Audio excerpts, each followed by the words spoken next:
नमस्ते। रोजाना की तरह आज भी हम एक इम्पोर्टेंट बायोलॉजी के लेक्चर्स पे डिस्कस करने जा रहे हैं और उस लेक्चर का नाम है प्रोटिस्टा किंगडम। एक ऐसा चैप्टर जो क्लास 11th के बच्चों के लिए काफ़ी ज़्यादा इम्पोर्टेंट है और टेस्ट में भी आने वाला है। बच्चों की डिमांड थी कि सर यूनिट टेस्ट के अंदर जो चैप्टर आने वाला है तो वो चैप्टर आप एक बार रिकैप करवा दो ताकि हम पढ़ लें और हमारे नंबर अच्छे आए। तो देखो उन सभी स्टूडेंट्स के लिए जो इस वीडियो को देख रहे हैं और बहुत सारे इंडिया के जितने भी स्टूडेंट्स हैं जिनको इस चैप्टर में या इस टॉपिक में जो भी दिक्कत है, जो भी प्रॉब्लम है, तो आज हम उसके ऊपर डिस्कस करने जा रहे हैं। प्रोटिस्टा किंगडम को लेकर के कई बच्चों के अंदर कन्फ्यूजन रहता है कि सर इसकी सेल कैसी है, इसके सेल का ऑर्गेनाइजेशन कैसा है, इस सेल के अंदर कौन कौन से ऑर्गेनिज्म आते हैं, इनका रेस्पिरेशन कैसा है। तो आज हम इन सभी चीज़ों के बारे में डिस्कस करेंगे।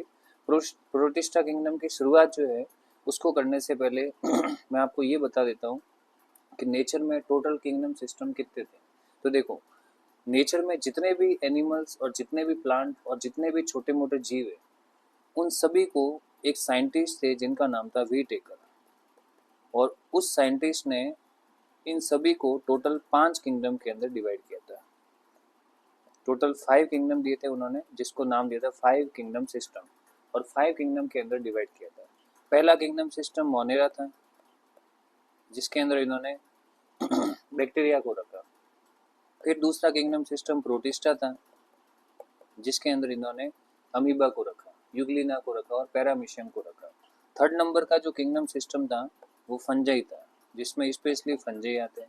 4 नंबर का किंगडम सिस्टम प्लांटी था जिसके अंदर पेड़ पौधे आते हैं, और 5वां किंगडम सिस्टम जो था वो एनिमेलिया था जिसके अंदर सारे जंतु आते हैं। इन 5 किंगडम सिस्टम के अंदर इन्होंने बहुत सारी चीज़ों को लिया था, जैसे इन सब की सेल का ऑर्गेनाइजेशन कैसा होगा, इन सब की सेल वॉल कैसी होगी, सब में न्यूट्रिशन कैसा होगा, रिप्रोडक्शन कैसा होगा, काफ़ी चीज़ें इन्होंने बताई थी। आज हम इन्हीं 5 किंगडम सिस्टम में से किंगडम सिस्टम नंबर जो सेकंड है उसको पढ़ने जा रहे हैं जिसका नाम है प्रोटिस्टा किंगडम। प्रोटिस्टा किंगडम एक ऐसा किंगडम है जिसके अंदर जो सेल होती है वो यूकैरियोटिक होती है, और यूकैरियोटिक सेल का मतलब इस सेल में क्या होता है, न्यूक्लियस होता है। इसी प्रकार इस किंगडम की ये भी खासियत है कि इस किंगडम में जितने भी ऑर्गेनिज्म आएंगे वो एक सेल से बनते हैं। एक सेल से बनने वाले ऑर्गेनिज्म के बारे में अगर पूछे तो कौन कौन से ऑर्गेनिज्म एक सेल से बनते हैं, जैसे सबसे पहले बात करते हैं एक सेल से बनने वाले ऐसे ऑर्गेनिज्म जिनमें न्यूक्लियस नहीं है, तो वो तो मोनेरा में रखे गए। ठीक है, देखो अर्थ पे 2 टाइप की सेल होती है, मतलब सेल में अर्थ अर्थ पे जितने भी सेल है उनमें 2 टाइप की कंडीशन है। या तो सेल यूनिसेलुलर होगी यानी अकेली रहेगी और टिश्यू नहीं बनाएगी, या सेल मल्टी सेलुलर होगी, मल्टी सेलुलर होगी, इसका मतलब वो टिश्यू बना सकती है। अगर सेल यूनिसेलुलर है तो इसमें 2 कंडीशन आएगी, या तो उसमें न्यूक्लियस एब्सेंट होगा या फिर उसके अंदर न्यूक्लियस प्रेजेंट होगा। अब किंगडम सिस्टम की बात करें तो अगर किसी सेल के अंदर न्यूक्लियस जो है वो एब्सेंट है, इसका मतलब वो सेल एक सेल ही है अपने आप में, मतलब अगर कोई सेल सिंगल है और न्यूक्लियस एब्सेंट है तो उसको कहते हैं प्रोकैरियोटिक सेल, प्रोकैरियोटिक सेल। और उसका जो किंगडम सिस्टम है वो है मोनेरा, मोनेरा में रखा गया। अगर कोई सेल सिंगल है लेकिन उसमें न्यूक्लियस प्रेजेंट है तो उसको कहते हैं यूकैरियोटिक यूनिसेलुलर या यूकैरियोटिक सेल, यूकैरियोटिक सेल। क्योंकि न्यूक्लियस प्रेजेंट है इसलिए उसको यूकैरियोटिक कहते हैं। लेकिन इस सेल को जो कि है तो यूकैरियोटिक बट सिंगल सेल है, नेवर फॉर्म टिश्यू, इसको हम एक किंगडम सिस्टम में रखते हैं जिसका नाम है प्रोटिस्टा। और उसके बाद में थर्ड नंबर पे आता है मल्टी सेलुलर कंडीशन, मतलब सेल एक से ज़्यादा है, और जब एक से ज़्यादा सेल होगी इसका मतलब सभी के अंदर न्यूक्लियस होगा, बिना न्यूक्लियस के सेल जो है वो इतना कंपोजिशन बना ही नहीं सकती, तो इसका मतलब ये सेल मल्टी सेलुलर है। ये आपको प्लांटी किंगडम में देखने को मिलेगी और फंजाई में भी देखने को मिलेगी और एनिमलिया किंगडम के अंदर भी देखने को मिलेगी। तो हर किंगडम के अंदर इनके बारे में बताया गया है। ठीक है, तो हमारा जो टॉपिक है वो प्रोटिस्टा किंगडम है। इसका मतलब इसमें जितनी भी सेल है वो एक सेल्स ही होगी और न्यूक्लियस वाली होगी। अब ऐसे कौन से ऑर्गेनिज्म है जो एक सेल से बनते हैं और न्यूक्लियस वाले? तो देखो कई ऐसे एग्जांपल है, जैसे आपने नाम सुना होगा अमीबा, वो इसमें आते। आपने नाम सुना होगा यूग्लिना, इसके अलावा आपने नाम सुना होगा पैरामीशियम, इसके अलावा प्लाज्मोडियम, प्लाज्मोडियम, और भी ढेर सारे एग्जांपल्स है जो प्रोटोजोआ में, ये जितने भी एग्जांपल्स है वो प्रोटोजोआ में आते हैं। अब ऐसा नहीं है कि प्रोटोजोआ को ही प्रोटिस्टा में रखा गया, कई ऐसे एग्जांपल एल्गी के भी है जिनको प्रोटिस्टा में रखा गया। वैसे तो एल्गी एक प्लांट है और प्लांट किंगडम में कंसीडर करते हैं, बट मैंने बताया ना, किसी भी किंगडम में अगर कोई ऑर्गेनिज्म एक सेल से बना है तो उसको हमेशा प्रोटिस्टा में रखेंगे। जैसे एल्गी की बात करें तो एल्गी के अंदर कुछ ऑर्गेनिज्म एक सेल से बनते हैं, फॉर एग्जांपल क्लेमाइडोमोनास, क्लेमाइडोमोनास। इसी प्रकार क्लोरेला, एसिटाबुलेरिया, डाइटम,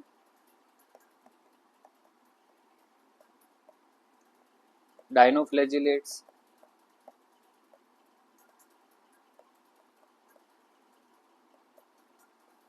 ये जितने भी ऑर्गेनिज्म मैंने बताए ये एल्गी में आते हैं। और एल्गी में आने के बाद भी इनको प्रोटिस्टा में वीटेकर ने रखा। क्यों रखा? Because they composed of only single cell, protoplasmic mode of nutrition था। इसी प्रकार अगर हम फंजाई की बात करें तो फंजाई के अंदर भी कुछ ऑर्गेनिज्म को वीटेकर ने जो है वो किस में रखा था? प्रोटिस्टा में। जैसे ईस्ट, स्लाइम मोल्ड,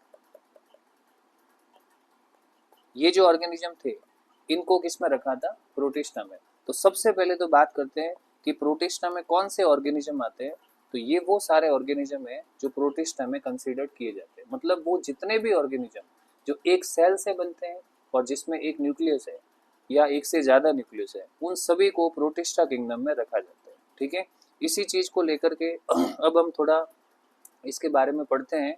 तो देखिए प्रोटिस्टा किंगडम के बारे में सबसे पहले किसने बताया था? अर्नस्ट हैकेल नाम के साइंटिस्ट ने। ये वो साइंटिस्ट है जिन्होंने प्रोटिस्टा नाम दिया और सबसे पहले इन्होंने 3 किंगडम सिस्टम के अंदर इस किंगडम को रखा था। अर्नस्ट हैकेल से पहले जो है लिनियस ने 2 किंगडम सिस्टम दिया था, जिसमें 2 ही किंगडम सिस्टम थे, यानी 2 ही जगत थे, जिसके अंदर एक का नाम था प्लांटी और एक का नाम था एनिमेलिया। लेकिन हैकेल ने कहा कि धरती पर कुछ ऐसे ऑर्गेनिज्म भी है जो एक सेल से बनते हैं। ठीक है, बाद में उन्होंने प्रोटिस्टा किंगडम दिया। हालांकि उन्होंने जो प्रोटिस्टा किंगडम दिया उसमें बैक्टीरिया को भी रखा गया था, लेकिन बाद में वीटेकर ने कहा कि bacteria do not have nucleus, so it will be placed in different category. ठीक है, it include all single celled और यूनिसेलुलर ऑर्गेनिज्म। अभी थोड़ी देर पहले बताया इसमें जितने भी ऑर्गेनिज्म है वो एक सेल से बनते हैं, जिसको यूनिसेलुलर कहते हैं। दे मे बी फोटोसिंथेटिक और नॉन फोटोसिंथेटिक। इसमें जो ऑर्गेनिज्म है वो फोटोसिंथेटिक हो सकते हैं। क्यों? क्योंकि अभी थोड़ी देर पहले बताया कि इसके अंदर एल्गी भी तो शामिल है, और जितनी भी एल्गी है वो फोटोसिंथेसिस करती है। इसी प्रकार नॉन फोटोसिंथेटिक भी हो सकते हैं, यूग्लिना है, पैरामीशियम है, ये पैरामीशियम वगैरह, यूग्लिना तो नहीं बट पैरामीशियम वगैरह जो है ये नॉन फोटोसिंथेटिक होते हैं। It is regarded as ancestor of all multi cellular eukaryotic organism. ऐसा मानते हैं कि जितने भी प्लांटी और एनिमलिया में मल्टी सेलुलर यूकैरियोटिक ऑर्गेनिज्म बने उनकी ओरिजिन यहाँ से हुई थी, ये इनके एंसेस्टर है, क्योंकि ये यूकैरियोटिक थे और इनके अंदर चेंजेस आना स्टार्ट हुआ था। प्रोटिस्टा के कुछ कैरेक्टर होते हैं, जैसे पहले तो ये सबसे ज़्यादा एक्वेटिक होते हैं। जितने भी ऑर्गेनिज्म है ये मोस्टली प्रोटिस्टा जो है वो एक्वेटिक होता है। जैसे पैरामीशियम एक्वेटिक है, यूग्लिना भी एक्वेटिक है, तो प्रोटिस्टा मोस्टली कैसे होते हैं? एक्वेटिक होते हैं। अमीबा जो होता है वो भी एक्वेटिक होता है। कुछ टेरेस्ट्रियल भी होता है, जैसे अमीबा टेरिकुला नाम की स्पीसीज होती है वो टेरेस्ट्रियल होती है। कुछ पैरासाइट होते हैं जैसे प्लाज्मोडियम वगैरह, ये ऐसे ऑर्गेनिज्म है जो रोग फैलाते हैं, ये पैरासिटिक होते हैं। इसी प्रकार कुछ सिम्बायोटिक होते हैं जैसे ट्राइकोनिम्फा, लोफोमोनास, जो जीवों के पेट में रहते हैं, जैसे कॉकरोच वगैरह उनके इंटेस्टाइन में रहते हैं, इस टाइप से। उसके बाद में प्रोटिस्टा के अंदर स्ट्रक्चर की बात करें तो देखो अभी बताया कि प्रोटिस्टा जो है वो उसके अंदर, प्रोटिस्टा के अंदर जो सेल है वो यूनिसेलुलर कंडीशन वाली है, यानी एक ही सेल है जिसके पास क्या होता है? न्यूक्लियस होता है। तो अब पहला कैरेक्टर लिखा हुआ है कि प्रोटिस्टा माइक्रोस्कोपिक होते हैं। माइक्रोस्कोपिक का मतलब वो बिल्कुल छोटे होते हैं, जो अपने को नॉर्मल आई से दिखाई नहीं देंगे। Microscopic organism with single cell. तो अभी सामने जो है जो डायग्राम दिख रहा है ये वाला, इससे पता चलता है कि ये सिंगल सेल है। सेल इज यूकैरियोटिक, यही बात की हमने थोड़ी देर पहले। Cell wall is covered by pellicle, cuticle, shell और सेलुलोज। इनकी सेल वॉल 4 टाइप की होती है, कुछ में तो पेलिकल होता है, जैसे इसमें हम डायनोफ्लैजिलेट्स पढ़ेंगे, उनकी सेल वॉल पेलिकल से बनती है, एक प्रोटीन होता है। इसी प्रकार कुछ में क्यूटिकल होगा, कुछ के अंदर शेल होगा, जैसे इसी के अंदर प्रोटिस्टा में हम लोग रेडियोलैरियन पढ़ते हैं, हेलियोजुआंस वगैरह पढ़ते हैं, तो कैल्शियम कार्बोनेट या सिलिका का कवच पाया जाता है। कुछ में सेलुलोज होता है, क्योंकि एल्गी भी इसी में शामिल है, तो क्लेमाइडोमोनास जो है जो इसी में शामिल है, तो इसका मतलब उनमें क्या होगा, सेलुलोज होगा। All cells organelles are present, eukaryotic cell है तो सारे कोशिकांग इनमें प्रेजेंट होंगे। Special contractile vacuoles are present in aquatic organism, जितने भी एक्वेटिक ऑर्गेनिज्म है यानी पानी में रहने वाले जीव है, उसमें भी मोस्टली जो फ्रेश वाटर होते हैं यानी स्वच्छ जल में रहने वाले जीव है, उनकी एक खासियत होती है कि उनमें ऑस्मो रेगुलेशन की घटना पाई जाती है, परासरण नियमन की घटना पाई जाती है, और उसको कंट्रोल करने के लिए इनके पास एक स्पेशल वैक्यूल होती है, जिसको क्या कहते हैं, contractile vacuole. Photosynthetic organism have internal thylakoids and chloroplast, जो ऑर्गेनिज्म प्रकाश संश्लेषण करेंगे उनके पास क्या होगा, थाइलेकोइड होगा और क्लोरोप्लास्ट होगा यानी हरित लवक होगा। सीलिया और फ्लैजिला प्रेजेंट होते हैं। सीलिया किस किस में प्रेजेंट है, यू नो वेरी वेल, ठीक है, कि सीलिया जैसे पैरामीशियम में होंगे, बैलेंटिडियम में होंगे, वॉर्टिशेला, हाइड्रा, कैरोना, कई जीवों में सीलिया होंगे। फ्लैजिला की बात करें तो फ्लैजिला आपको ट्रिपेनोसोमा में, लिशमानिया में देखने को मिल जाएंगे, जियार्डिया के अंदर, इस टाइप से। न्यूक्लियस इनके अंदर प्रेजेंट होता है और डीएनए और क्रोमोसोम होते हैं। प्रोटिस्टा में लोकोमोशन की बात करें, प्रोटिस्टा की जो सेल है वो चलती कैसे, यानी उनके अंदर लोकोमोशन कैसा है, तो इनमें लोकोमोशन जनरली 4 टाइप का होता है, ठीक है, जिसमें सबसे पहला लोकोमोशन दिख रहा है आपको, स्यूडोपोडियल लोकोमोशन। स्यूडोपोडियल का मतलब क्या होता है, जैसे देखो ये एक सेल है, ये एक सेल है और इसको चलना है, तो इसको चलना है तो इसके लिए क्या करेगी, इसकी जो प्लाज्मा मेम्ब्रेन है इसमें एक्सटेंशन होगा, एक्सटेंशन होगा तो ये ऐसे बन जाएगी, ऐसे। अब जो स्ट्रक्चर बनी है इसको कहते हैं स्यूडोपोडिया, स्यूडोपोडिया। तो स्यूडोपोडिया वास्तव में क्या है, स्यूडोपोडिया वास्तव में देखा जाए तो एक क्रीपिंग टाइप का लोकोमोशन है, जो प्रोटोप्लाज्मिक आउटग्रोथ से बना है, मतलब सेल का जो लिक्विड होता है, प्रोटोप्लाज्म होता है, वो बाहर की ओर फैला और फैलने के बाद में एक स्ट्रक्चर बनाई जिसको नाम दे दिया स्यूडोपोडिया। स्यूडोपोडिया 4 टाइप के होते हैं और चारों अलग अलग ऑर्गेनिज्म में होते हैं। जैसे पहला स्यूडोपोडिया है लोबोपोडिया, लोबोपोडिया का मतलब लोब बनाते हैं, ये आपको अमीबा में देखने को मिलता है, जो पहला एग्जाम्पल दिख रहा है वो अमीबा का ही है, ठीक है, जिसके अंदर आपको लोबोपोडिया देखने को मिलता है। दूसरा है फाइलोपोडिया, ये आपको यूग्लाइफा में देखने को मिलता है। फाइलोपोडिया, फाइलो शब्द का मतलब होता है लीफ, ठीक है, कुछ जीव ऐसे होते हैं जिसके अंदर इस टाइप के जो है जिसमें मतलब ये समझो कि इस प्रकार से जो है लीफ जैसी स्ट्रक्चर होती है, और ये इस प्रकार से स्ट्रक्चर पाई जाती है लीफ जैसी, ऐसे। और ये इस टाइप के जो सूडोपोडिया होते हैं जो लीफ जैसे स्ट्रक्चर बनाते हैं उनको कहते हैं फाइलोपोडिया, जो आपको किसमें देखने को मिलता है, यूग्लाइफा में। थर्ड होता है एक्सोपोडिया, जो एक्टिनोफ्रिस में होता है, जो एक प्रकार का रेडियोलैरियन है। एक्सोपोडिया का मतलब एक्सिस बनाते हैं, कुछ ऑर्गेनिज्म ऐसे होते हैं जिसमें सूडोपोडिया ऐसे एक्सिस की तरह पाए जाते हैं, और एक्सिस की तरह पाए जाते हैं, इसका मतलब ये क्या है, एक्सोपोडिया। तो ये है फाइलोपोडिया और ये है एक्सोपोडिया, ये एक्सोपोडिया हो गया। इसी प्रकार रेटिकुलोपोडिया, रेटिकुलोपोडिया मतलब एक रूट की तरह देखने को मिलते हैं, कुछ ऑर्गेनिज्म होते हैं जिसमें इस टाइप से रूट पाई जाती है ऐसे, और रूट की तरह जो ऑर्गेनिजम्स होते हैं उनके अंदर क्या होता है, रेटिकुलोपोडिया, जिसका बेस्ट एग्जांपल है ग्लोबिजेरिना। दूसरे नंबर का लोकोमोशन होता है फ्लैजिलर लोकोमोशन। फ्लैजिलर लोकोमोशन जो है वो फ्लैजिला द्वारा होता है, कशाप द्वारा होता है। ये आपको किसमें देखने को मिलता है, डायनोफ्लैजिलेट्स में। डायनोफ्लैजिलेट्स के अंदर बहुत सारे कशाप होते हैं, जनरली 2 फ्लैजिला होते हैं। इनके अंदर एक खासियत है कि इनमें जो फ्लैजिला होते हैं वो 2 टाइप के होते हैं, एक लॉन्गिट्यूडिनल होता है और दूसरा ट्रांसवर्स होता है, ठीक है। तो 2 टाइप के फ्लैजिला होते हैं, एक ट्रांसवर्स और एक लॉन्गिट्यूडिनल। तो 2 टाइप के फ्लैजिला किसमें देखने को मिलते हैं, डायनोफ्लैजिलेट्स। इसके अलावा आपको फ्लैजिला और कहाँ देखने को मिलेगा, यूग्लिना में। यूग्लिना की स्पीसीज की बात करें तो ये यूग्लिना है, इसके अंदर इस टाइप से फ्लैजिला देखने को मिलता है। इसके अलावा आपको फ्लैजिला मेस्टिकोफोरा में देखने को मिलेगा। मेस्टिकोफोरा में ट्रिपेनोसोमा, लिशमानिया, जियार्डिया, ट्राइकोमोनास, बहुत से ऑर्गेनिज्म आते हैं जिनके अंदर सभी के अंदर फ्लैजिला देखने को मिलेगा, ठीक है। तीसरे नंबर का जो मूवमेंट होता है उसको कहते हैं सीलियरी मूवमेंट। यानी ऐसा मूवमेंट जो सीलिया द्वारा होता है। सीलिया द्वारा मूवमेंट आपको पैरामीशियम में देखने को मिलता है। पैरामीशियम की जो बॉडी होती है उस बॉडी के चारों ओर इस टाइप के बहुत सारे सीलिया देखने को मिलते हैं। ठीक है, तो ये पैरामीशियम के अंदर पाए जाते हैं। नेक्स्ट जो मूवमेंट है व्रिगलिंग मूवमेंट। व्रिगलिंग का मतलब होता है कि एक लार्वा की तरह ऐसे इस टाइप का मूवमेंट करेगा, इस टाइप से लार्वा की तरह। ठीक है, जैसे कैटरपिलर लार्वा होता है कैसे मूवमेंट करता है, तो उसकी तरह इनमें मूवमेंट होता है। ये आपको स्पोरोजोआ की स्पीसीज में देखने को मिलेगा, और स्पोरोजोआ में सारे स्पीसीज पैरासाइट होते हैं, जैसे प्लाज्मोडियम, टॉक्सोप्लाज्मा, मोनोसिस्टिस, आइमेरिया, बबेशिया, ये जितने भी स्पीसीज है, आइसोस्पोरा, ये सब इसमें आते हैं। Non flagellated euglenoids. यूग्लिनोइड्स में कई ऐसे यूग्लिनोइड्स होते हैं जो नॉन फ्लैजिलेट्स होते हैं, उनके अंदर यूग्लाइफा वगैरह कई ऐसे जीव है, ठीक है, उनके अंदर आपको ये देखने को मिलेगा। उसके बाद में नेक्स्ट है म्यूसिलेज प्रपोल्सन। म्यूसिलेज प्रपोल्सन मतलब म्यूकस के द्वारा म्यूकस बनेगा, सेल विल सिक्रेट म्यूकस, यानी श्लेष्मा सिक्रेट करेगी, उसके बाद उनमें लोकोमोशन होगा। इसका बेस्ट एग्जांपल है स्लाइम मोल्ड, जो कि फाइसेरम है, या अदर कोई मिक्सोमाइसीटीज मेंबर है। अब बात करते हैं न्यूट्रिशन की। न्यूट्रिशन इन प्रोटोस्टा, यानी प्रोटिस्टा श्वास जो है पोषण कैसे लेते हैं। तो पोषण की अगर बात करें तो पहला है फोटोसिंथेटिक। कई ऐसे ऑर्गेनिज्म है जो प्रोटिस्टा में है और प्रकाश संश्लेषण करते हैं। तो मैंने बताया था वो सारे ऑर्गेनिज्म जो एल्गी से बिलोंग करते हैं, जैसे डायनोफ्लैजिलेट, इनको कहते हैं फायर एल्गी, अग्नि शैवाल। तो नो डाउट ये शैवाल है, एल्गी है, फोटोसिंथेसिस करेगी। डाइटम्स, इनको भी एल्गी में रखा जाता है, और यूग्लिना, ये तीनों ऑर्गेनिज्म एल्गी में रखे जाते हैं। These all are plants, these all three are plants, so they will show photosynthesis यानी होलो। अब फोटोसिंथेसिस में जो है उसमें होलोजोइक नहीं आएगा, ये गलत लिखा हुआ है, यहाँ पर आएगा होलोफाइटिक, क्योंकि होलोजोइक का मतलब एनिमल बेस्ड कंडीशन आ गई। ये इनको इनके जो न्यूट्रिशन होता है उसको होलोजोइक नहीं कहेंगे, उसको कहेंगे होलोफाइटिक।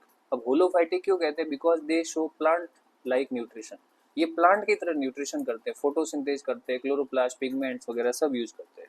ठीक है, तो प्लांट लाइक न्यूट्रिशन होता है। दूसरे नंबर पे आता है होलोजोइक या जूट्रोपिक।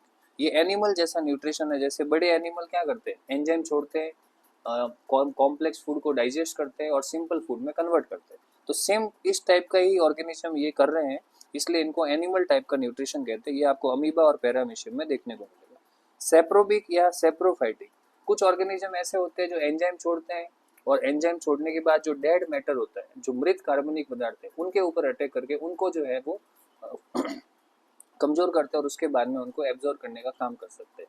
ठीक है, तो इनको मृतोपजीवी कहते हैं, यानी ऐसे ऑर्गेनिज्म जो डाइजेस्ट करते हैं फूड को बॉडी के बाद, ज्यादातर वो डेड होता है और उसके बाद में उसको एब्जॉर्ब करते हैं। जब यानी डेड मैटर को, डेड ऑर्गेनिक मैटर को खाने वाले या उनको डाइजेस्ट करने वाले ऑर्गेनिज्म सेप्रोफाइटिक यानी मृतोपजीवी कहलाते हैं, जिसमें बेस्ट एग्जांपल स्लाइम मोल्ड का आता है।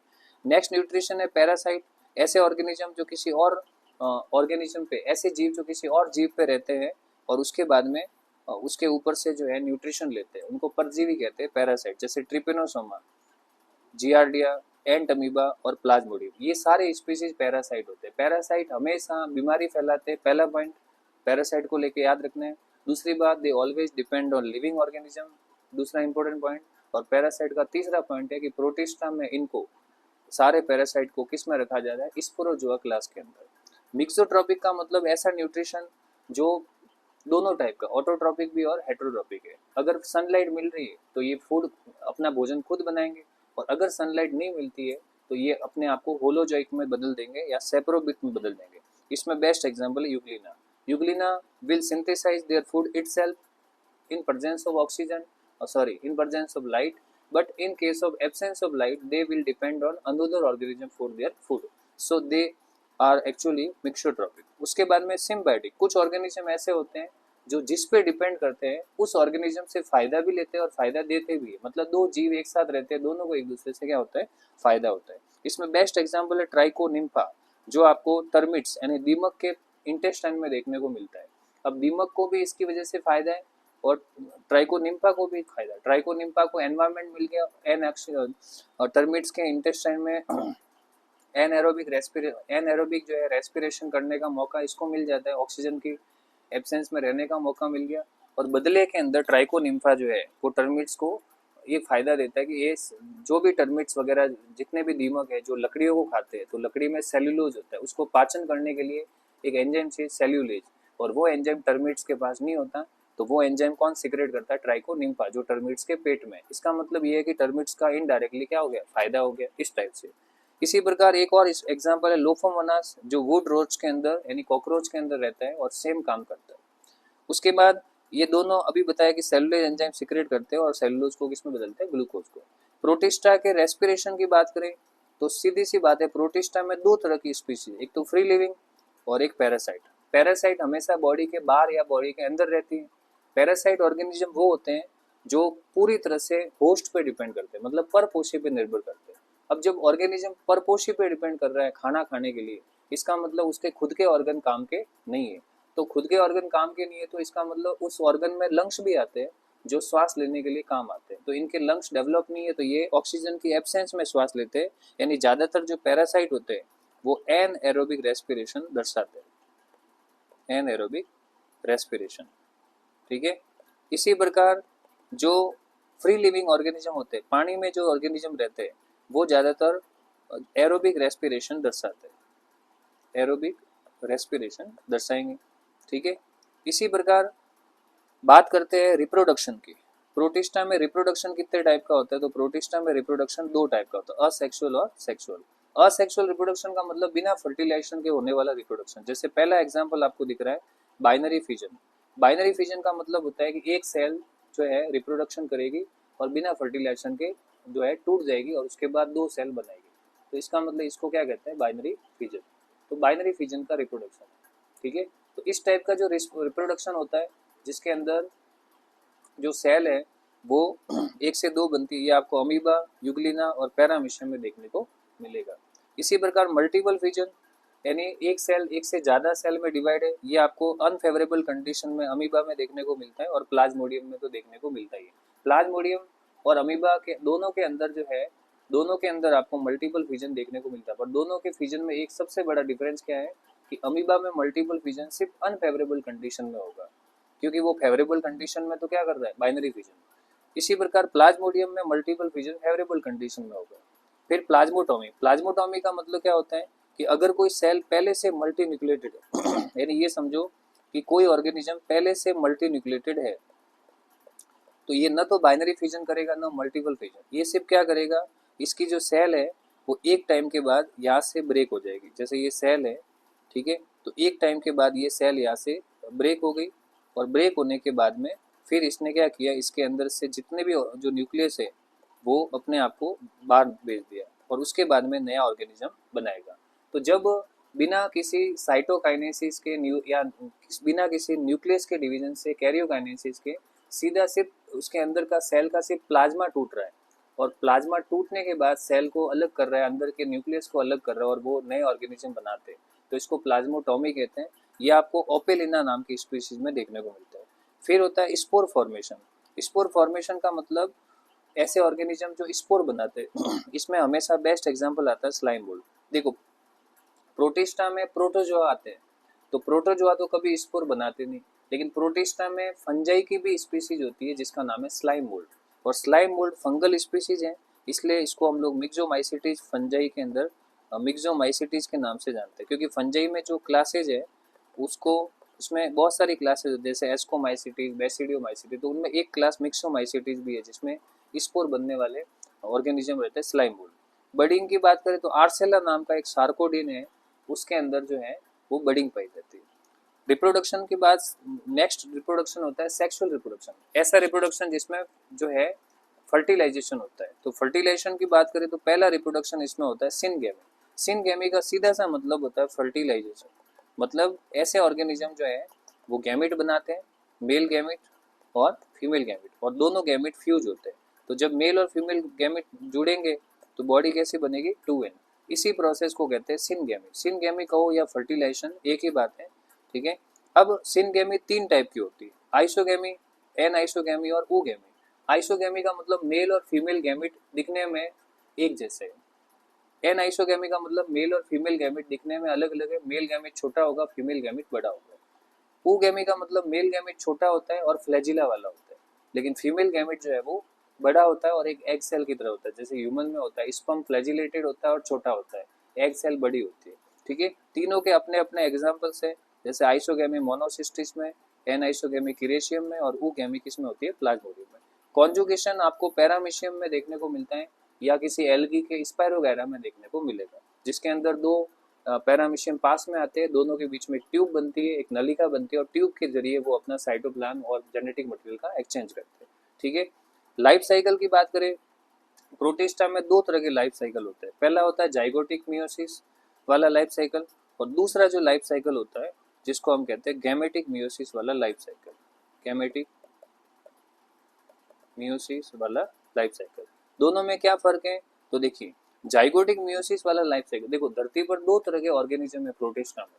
कुछ ऑर्गेनिज्म होते हैं जिनके जाइगोट के अंदर मियोसिस होता है। अब जाइगोट में मियोसिस होगा तो नए जो आगे बनने वाले ऑर्गेनिज्म होंगे वो कैसे हो जाएंगे, हैप्लॉइड, और वो वापस गैमेट बनाएंगे और गैमेट बनाने के बाद में फिर वापस क्या बनाते हैं, आगे का प्रोसेस शुरू करते हैं।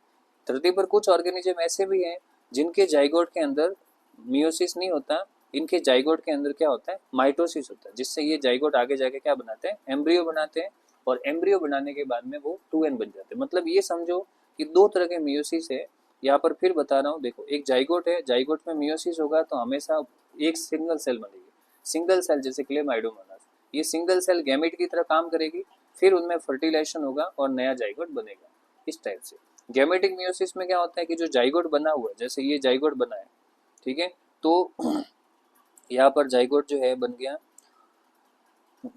जाइगोट कहाँ बना, जैसे ये गैमेट है, ये फ्यूजन हो गया, ठीक है, हाँ ये गैमेट है, हैप्लॉइड गैमेट। अब ये गैमेट फ्यूजन हो गया तो उसके बाद में यहाँ पर एक जाइगोट बन गया। अब जाइगोट के अंदर मियोसिस नहीं होगा, सीधा माइटोसिस होगा और उसके बाद में ये आगे से आगे बढ़ेंगे। तो ये प्रोटिस्टा के बारे में आज हमने डिस्कस किया। कल का लेक्चर जो होगा वो प्रोटिस्टा के ग्रुप को लेकर के होगा। प्रोटिस्टा में अलग अलग ग्रुप्स है, जैसे एक स्लाइम मोल्ड्स का ग्रुप, एक प्रोटोजोआ का ग्रुप जिसमें अमीबा आते हैं, एक डायनोफ्लैजिलेट्स का ग्रुप, एक डाइटम्स का ग्रुप।